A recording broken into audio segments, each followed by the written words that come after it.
할렐루야, 새벽 예배로 하루를 시작하는 모든 분들 주님의 이름으로 환영하고 축복합니다. 우리 다 함께 찬양으로 예배 가운데 나아가시겠습니다.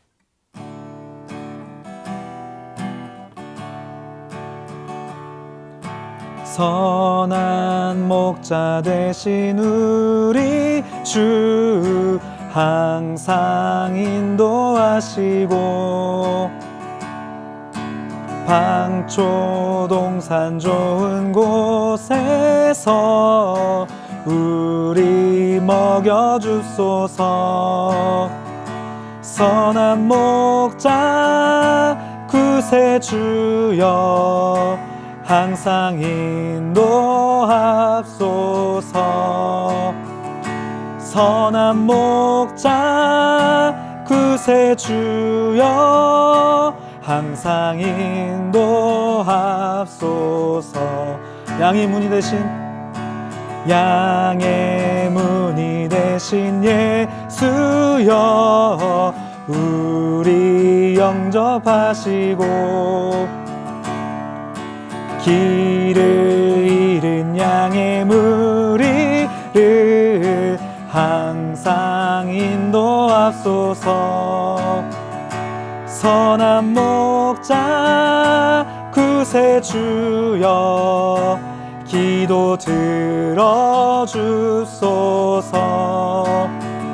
선한 목자 구세주여 기도 들어주소서. 흠이 많고 약한 우리도 용납하여 주시고 주의 넓고 크신 은혜로 자유 얻게 하셨네. 선한 목자 구세주여 지금 나아갑니다. 선한 목자 구세주여 지금 나아갑니다.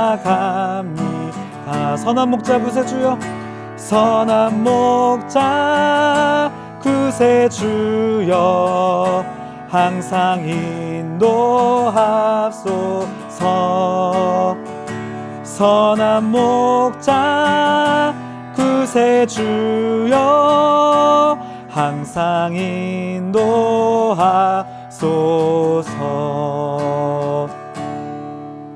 아멘. 예수께서 말씀하셨습니다. 어떤 사람에게 두 아들이 있었다. 작은 아들이 아버지에게 말했다. 아버지 재산 중에서 제가 받을 몫을 주십시오. 그래서 아버지는 두 아들에게 살림을 나눠주었다. 며칠 뒤 작은 아들은 자기가 가진 것을 모두 챙겨서 멀리 다른 나라로 떠났다. 그러고는 거기서 방탕하게 살면서 그 재산을 낭비했다.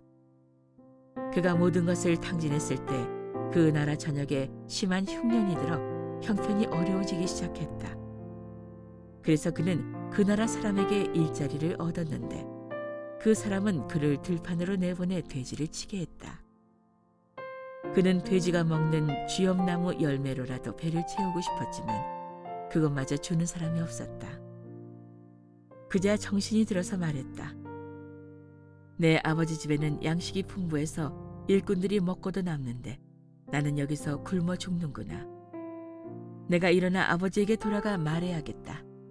아버지, 제가 하늘과 아버지께 죄를 지었습니다. 저는 더 이상 아버지의 아들이라 불릴 자격이 없으니 그저 하나의 일꾼으로나 삼아 주십시오. 그러고서 아들은 일어나 아버지에게로 갔다. 아들이 아직 멀리 있는데 그 아버지는 아들을 보고 불쌍히 여겨 아들에게 달려가 그의 목을 껴안고 입을 맞췄다. 아들이 아버지에게 말했다. 아버지, 제가 하늘과 아버지께 죄를 지었습니다. 이제 아들이라고도 불릴 자격이 없습니다. 그러나 아버지는 종들에게 말했다. 어서 가장 좋은 옷을 가져와 이 아이에게 입혀라. 손가락에 반지를 끼우고 발에 신을 신겨라. 살찐 송아지를 끌어다 잡아라. 잔치를 벌이고 즐기자.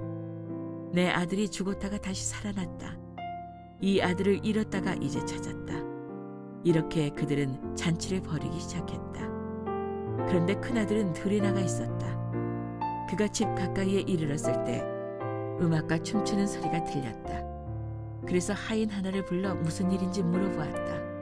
하인이 대답했다. 동생이 왔습니다.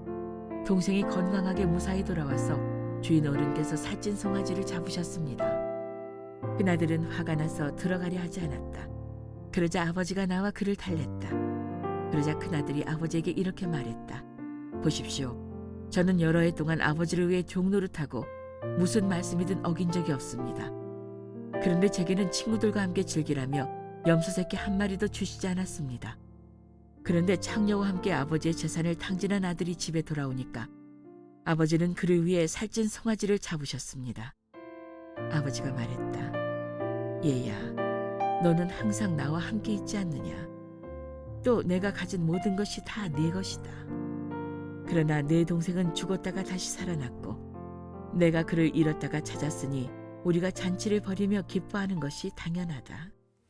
할렐루야. 2월 24일 목요일 아침입니다. 오늘도 하나님 말씀으로 하루를 시작하시는 여러분에게 주님의 은혜와 사랑이 가득하시기를 축복합니다. 오늘 본문의 이야기는 너무나 유명한 이야기입니다. 한 사람에게 두 아들이 있었습니다. 그런데 작은 아들이 어느 날 아버지에게 이렇게 말합니다. 오늘 본문 12절 말씀입니다. 작은 아들이 아버지에게 말했다. 아버지 재산 중에서 제가 받을 몫을 주십시오. 그래서 아버지는 두 아들에게 살림을 나눠주었다. 이 이야기를 듣고 지금 우리가 느끼는 그 감정보다 당시 이 이야기를 듣고 있는 회중들은 더 충격을 받았을 것입니다.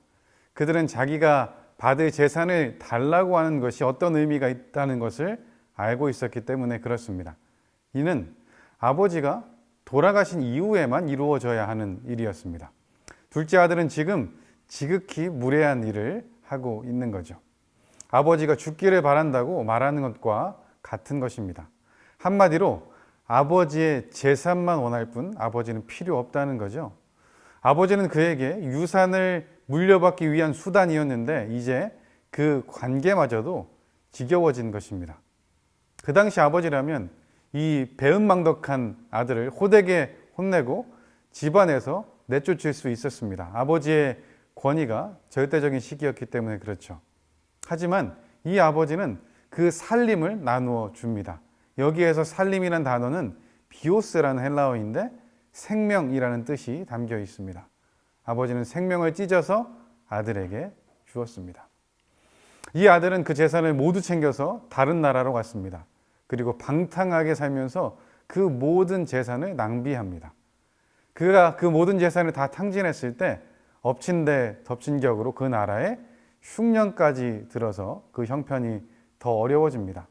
그리고 결국 유대인들이 부정하게 여기는 돼지치는 일을 하게 되고 돼지치는 그 열매, 돼지가 먹는 것으로 배를 채우고 싶었지만 그럴 수 없는 비참한 상황에 놓이게 됩니다. 그리고 그때 아버지가 기억납니다. 오늘 본문 17절부터 19절 함께 보겠습니다. 그자 정신이 들어서 말했다. 내 아버지 집에는 양식이 풍부해서 일꾼들이 먹고도 남는데 나는 여기서 굶어 죽는구나. 내가 일어나 아버지에게 돌아가 말해야겠다. 아버지, 제가 하늘과 아버지께 죄를 지었습니다. 저는 더 이상 아버지의 아들이라 불릴 자격이 없으니 그저 하나의 일꾼으로나 삼아 주십시오.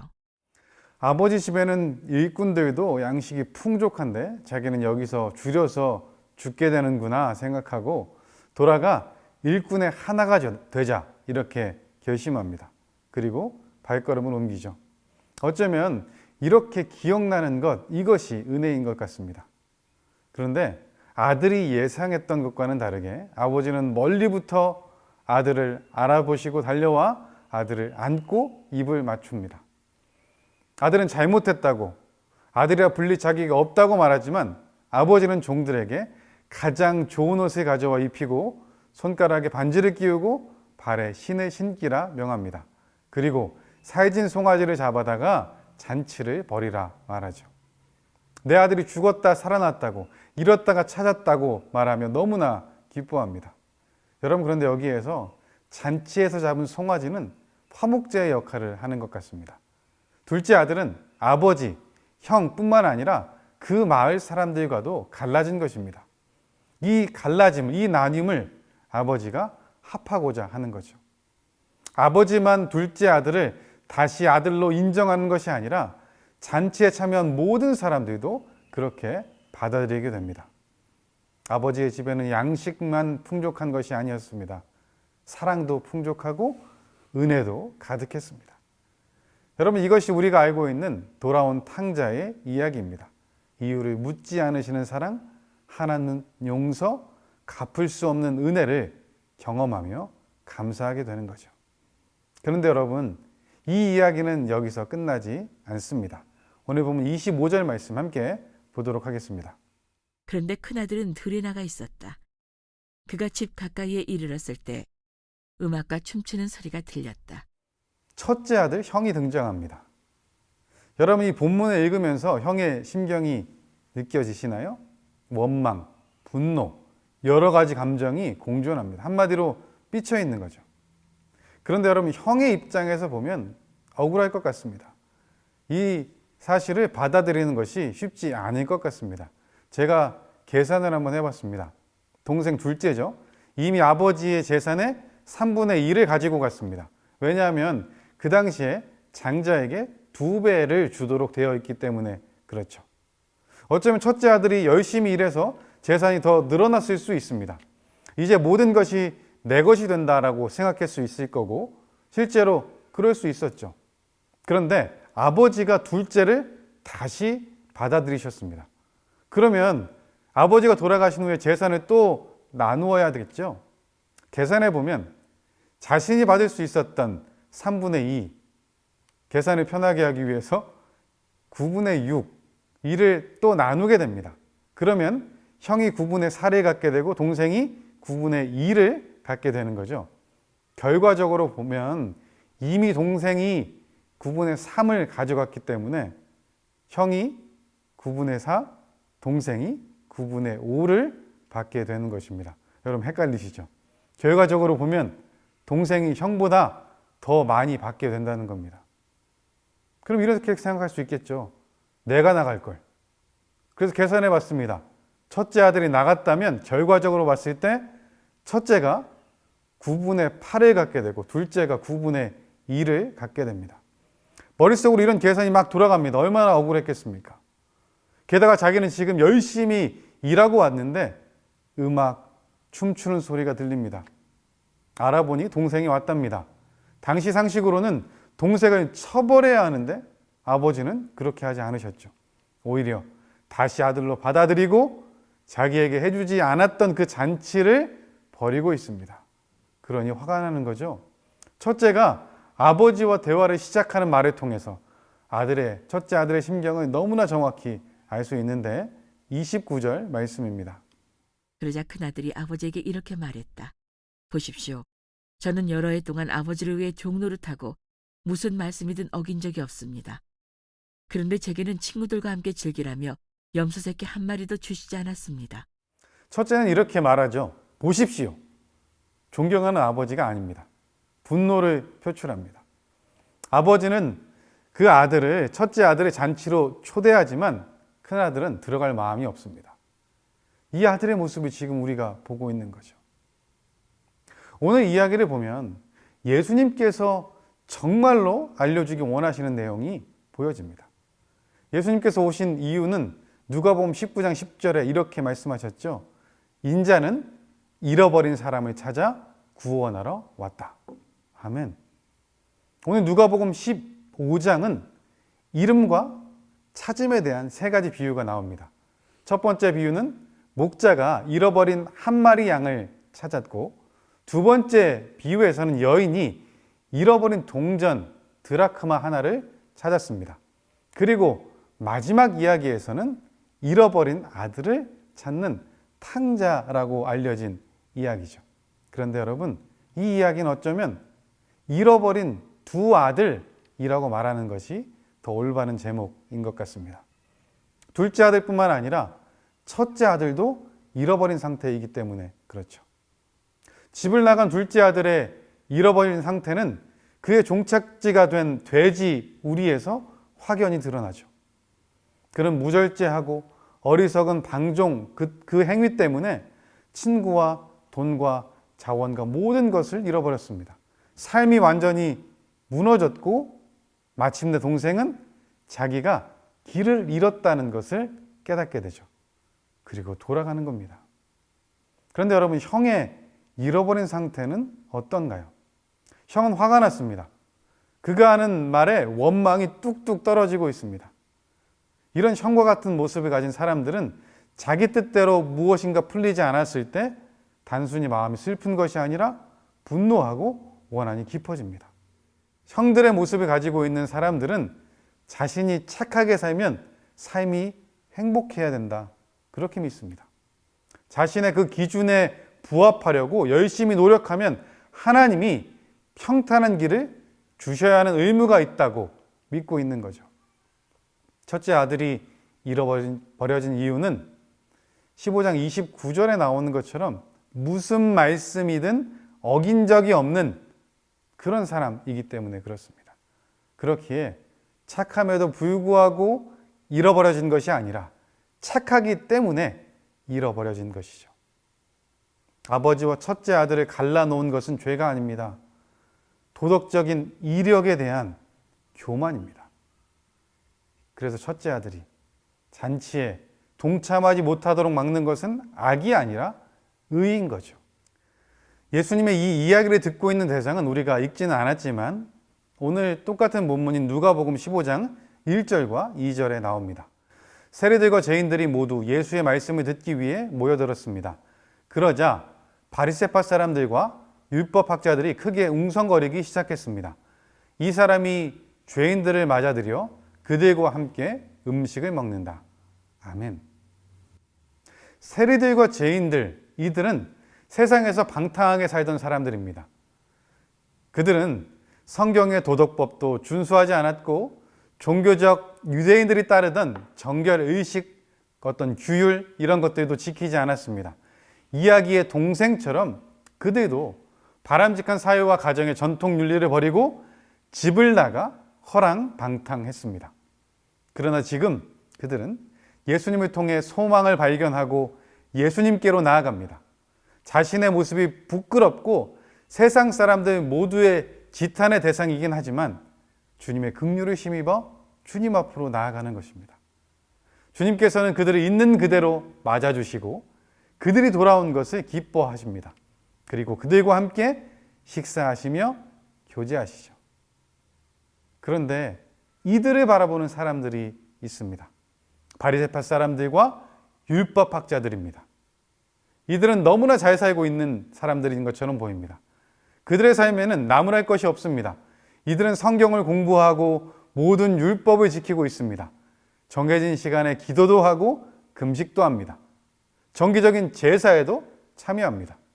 그런데 아무것도 하지 않은, 아니 오히려 악한 일을 하고 있는 저 사람들, 그들과 식사하는 예수님의 모습을 보면서 분노합니다. 그들의 마음의 생각을 들어보세요. 첫째 아들과 너무나 비슷합니다. 이 사람이 죄인들을 맞아들여 그들과 함께 음식을 먹는다. 여러분, 그렇다면 오늘 이 비유의 가르침은 누구를 위한 것일까요? 모두를 위한 것이기도 하지만 바리새파 사람들과 율법학자들을 위한 것임을 우리는 알 수 있습니다. 그렇기에 큰 아들을 생각해야 되는 거죠. 예수님께서 타이르고 계시는 대상은 어쩌면 부도덕한 외부인이라기보다 도덕적인 내부인인 것입니다. 예수님은 그들이 눈멀고 편협해 스스로 의로운 줄 알고 있으며 또 그로 인해서 자기의 영혼뿐만 아니라 주변 사람들의 삶까지도 멸망에 빠뜨리고 있는 그들의 모습을 보여주려 하신 것이죠. 그렇게 이 이야기는 동생의 해로운 자기 중심성을 드러내면서 형의 도덕주의적인 삶도 가차없이 질책하고 있는 것입니다. 형은 자신의 상태를 치유해달라고 구할 일이 없습니다. 자신의 상태에서 아무 문제도 보지 못하기 때문에 그렇죠. 그래서 더 치명적인 결과를 낳을 수 있습니다. 자신에게 병이 있다는 것을 아는 사람만 의사에게 나가기 때문에 그런 거죠. 아버지는 잔치의 자리로 큰아들이 들어오기를 바라고 있습니다. 그런데 큰아들은 거부합니다. 잃어버려진 그 상태로 남아있는 거죠. 바리새인과 율법학자들도 그 식사의 자리로 들어갈 필요가 있었습니다. 예수님을 받아들이고 예수님께서 받아들여 주신 그 세리들과 죄인들도 받아들여야 하는 것입니다. 팀 켈러 목사님은 이 이야기에 나오는 아버지 하나님을 이렇게 표현하죠. 탕부 하나님. 도발적인 이야기지만 하나님의 사랑에 대해 너무나 정확하게 표현하는 것 같습니다. 그분의 다음 없는 그 사랑을 볼 수 있는 거죠. 그 아버지 하나님의 주도적인 사랑이 있는 겁니다. 두 아들 모두에게 먼저 그 사랑을 표현하십니다. 아버지는 저만치 오고 있는 둘째 아들을 대문간에서 기다립니다. 그리고 그 아들을 발견하고 달려가 입을 맞춥니다. 아들이 자백할 겨를조차 주지 않습니다. 아들의 회개가 아버지의 사랑을 유발한 것이 아니라 오히려 거꾸로인 거죠. 아버지의 아낌없는 그 사랑 때문에 아들이 참회를 표현하기 더 쉬워진 겁니다. 그리고 아버지는 분노와 원망을 품은 큰아들에게도 나아가서 잔치에 들어오라고 다독입니다.